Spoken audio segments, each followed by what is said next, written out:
எல்லாம் போச்சு. இதுக்கு மேல கடவுளாலையும் காப்பாத்த முடியாது. நாசமா போச்சு. ஏ வாடி வாடி என்னமோ வாடி போ. வாடி கியூட் பொண்டாட்டி நான் தாங்க மாட்டேன். என்ன மாப்பிள்ள சோகமா இருக்க? என்னத்த சொல்ல, ஏன் என்னாச்சு?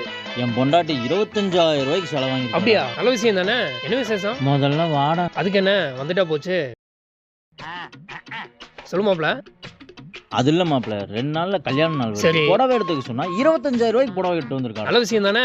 டேய் அதுக்கு இல்லடா. டேய் 25,000 ரூபாய்க்கு புடவை எடுத்ததெல்லாம் ஒரு விஷயமா பேசிட்டு இருக்கியாடா அட, நீ? ஒரு நிமிஷம் நான் சொல்றது. டேய் பேசாதடா நீ. கீழ ஒரு புருஷனாடா நீ.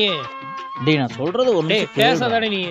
டேய் நான் சொல்றது ஒரு நிமிஷம் டேய் கேளுடா. அப்படி என்னடா சொல்ல வர சொல்றா. டேய் அதை ஏன்ட்ட காட்டினா கூட பரவாடா. நேரா உன் வீட்டுக்கு உன் பொண்டாட்டி கிட்ட காமிக்க போயிட்டானா. என்னடா சொல்ற? ஆமா மாப்பிள்ள, உன்னை நினைச்சதாண்டா எனக்கு கவலையா இருக்கு. ஏன்டா டேய் இது முதல்ல சொல்றது இல்லையாடா? அட கொல்லையில ஓனோன்னு இதுக்கு தான் நான் பக்கத்து குடி வர்றது இல்லை. ஏன்டா இந்த அலுவம் பண்ற டேய் மாப்பிள்ள?